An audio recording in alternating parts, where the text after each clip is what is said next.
Hi, my name is Erin Hill, and I'd like to welcome everybody and thank you all for coming out to our movie presentation of Run Woman Run. We have some of the cast with us and the crew, and so this is Zoe and Carla and Paula, and I'd like to introduce them and thank them for coming tonight. I'm so happy to be here. My name is Zoe Hopkins. I'm the writer and director of Run Woman Run. Thank you.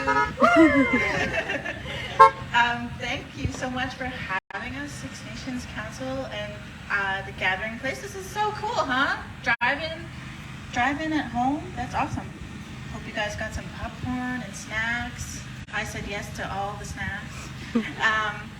So we filmed this back in, when, Paula?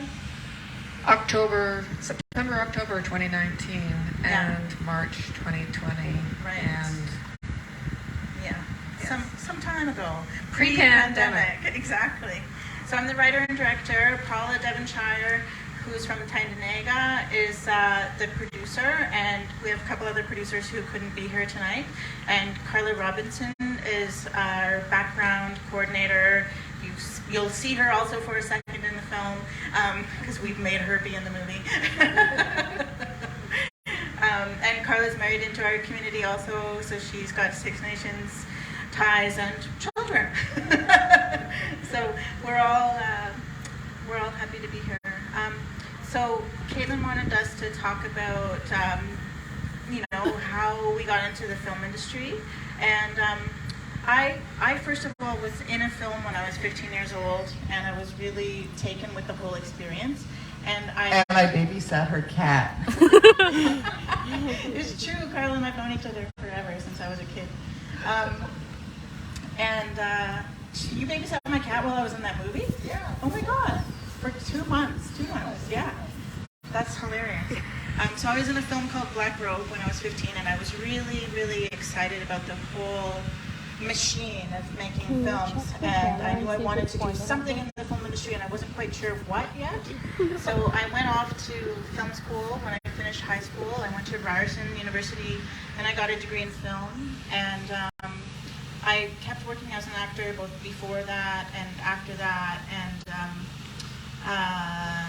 started making films when I finished university, making short films and working on a lot of different TV productions. Carla and I worked together on a couple of different documentary style programs in the early 2000s, because we're 2,000 years also old. And we traveled across the whole country, hey? Like interviewing people in all kinds of different communities about all kinds of different things. And from there, Carla went on to become a newscaster on CBC News World, and so you might recognize her from there. And so I made my first feature film called Kayak to Clim 2. It came out before this one. Gosh, I'm bad at years now, but I think it came out in 2018. And you can watch that one on Prime and CBC Gem also. And this will come out on Crave also. But I just wanted to talk about how in the film industry, I'm working on a television series right now. We're filming out in Manitoba, and I'm going back there tomorrow to finish it up. But I've always been really amazed and really, just really nice about how there's a job for all different kinds of people in the film industry, no matter what your skills are, whether you're creative or mathematical or technical.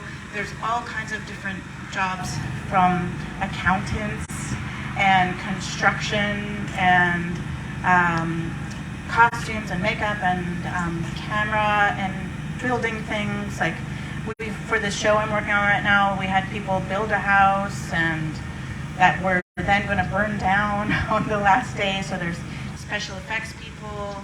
And nowadays, it's really nice to go on a set and see it's really equal with men and women on this particular show that I'm working on. And women work in technical things, and men work in sort of creative things. It's really, really mixed bag. It's not There's not a single job that is really female specific or male specific. So you can be anything you want to be in this film industry. And more Ongwehongwe people are taking up space in the higher up jobs in writing and directing. And Carla's working on a screenplay that is going to be a feature film that I'm going to direct. And Paula is a producer, but she's also working on writing a feature film script and a television series. And we're all kind of have things going on all the time that are in development, as well as things that are completed that we're also trying to distribute around the world. And we get to go to places, and being in the film industry is so great because I've been able to travel the world and use a movie like a plane ticket and go to film festivals and meet other Ongwehongwe people around the world, and that's been really, really an awesome opportunity. So if you're interested in traveling or in any aspect of the film industry, like if you think like, oh, that looks kind of cool to be involved in like making a thing, like you can find what you're good at and like find a place. I really think there's a place for anybody in the film industry, and there's lots of different avenues.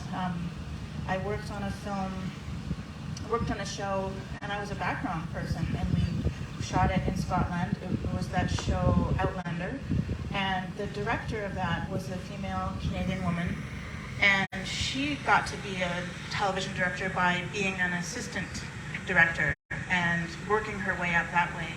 And there's lots of different avenues and ways to get at it. I went through post-secondary. I did a degree in film, but not everybody does that. There's a way to add it, to go through more technical programs and taking courses, a series of courses, or getting a college diploma, or just making your own films and making a name for yourself by making a little film and then putting it in film festivals and making connections. There's any way about it. Like if you want to do it, you can find a way. And there's lots of support out there through artist grants and we have this new thing called the Indigenous Screen Office that puts programs together for people who are trying to make something happen for themselves. So really you just have to research it. I think if you want to do it, you can find a way to do it. You just need to Google up what you want to do and how you want to go about it. And you can always reach out. We're on social media. The film has a Instagram handle called Run Woman Run, and you'll find me through there. My name is the Zoe Hopkins on Instagram, and that's what I use most of all the social media stuff. Now it's your guys' turn. Hi, I'm Paula Devonshire. I was one of the producers of the film. I came on board, I think I met Zoe about 5 years ago, I want to say maybe 6, and we were on this Indigenous task force, which sounds really exciting, but we were basically just trying to lobby our Canadian film funding government to create an all-Indigenous fund for filmmakers. And so we used to Skype in the days before Zooms, and I'd be like, who's that interesting woman on the Zoom? And then we just met, and I think it was when your film went to screened and I came to your premiere, and then we just became really good friends, and then kept running into each other in random places like Scotland, because we both had our films in a festival in Edinburgh. So it was funny how you just end up working with people, or you find your producer by just some friend of a friend or random coincidence, because we had not crossed paths till I think 2016 or something. But yeah, I was so excited to become involved in this film and come out here, and we shot every single frame of this film practically in 6 nations. I'm sure there are people out here in the audience that either were in our background or our family of people who are in the films. Maybe honk if you know someone or someone in your family was in the film. Yeah. And all those wonderful people locally were found by lovely Carla here, who just recruited people. So when you see the film, there's like a big race scene, and there's different scenes in the Legion and stuff. So they're all wonderful people from the community came out and just were in the film in the background. And then we had some wonderful local cast playing roles that you will see later tonight. And you'll be like, I know that guy, I know that gal. And it was so exciting to just involve everyone from the community. So it would be great if you did some talking about maybe the program you took here, because that would be a good way for people to kind of get introduced into making films locally? Sure. Thanks, Paula and Zoe. Yeah, as Zoe said, I kind of took a meandering path into film. First, I was in journalism, and I worked for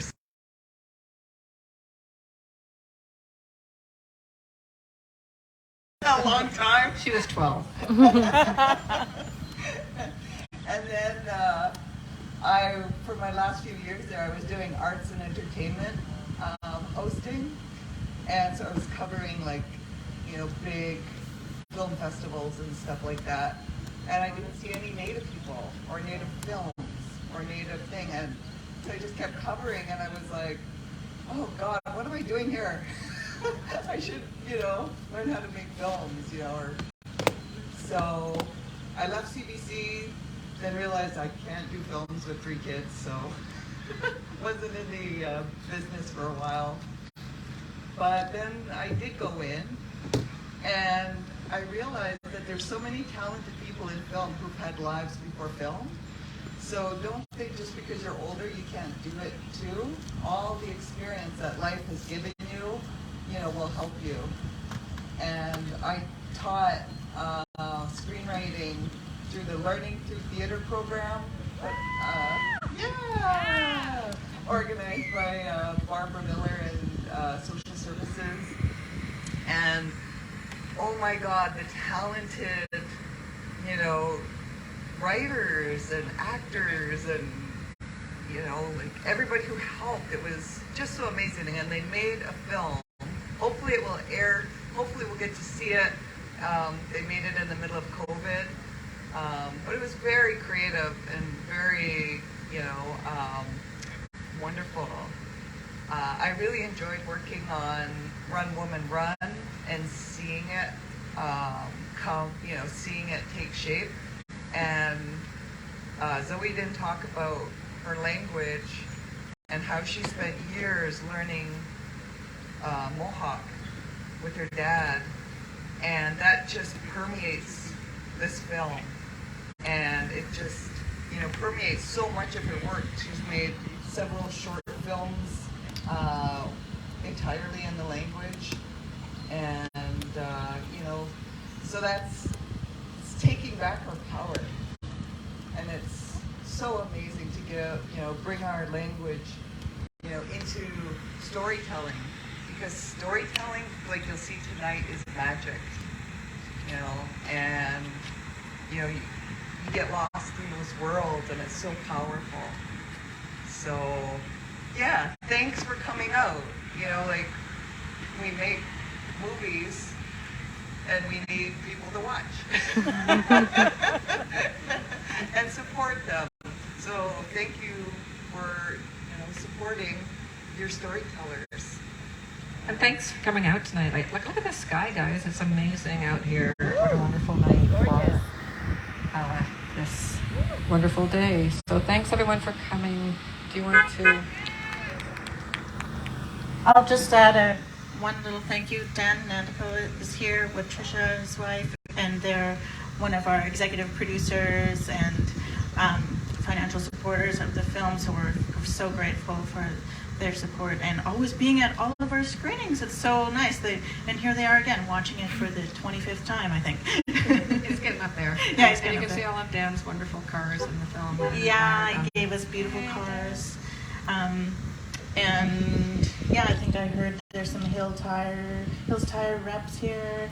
I hope you enjoy seeing a landmark in the film. And yeah, it's always so nice to see the film with local people, because you get to hear people recognizing sites and people, and that's so meaningful to me.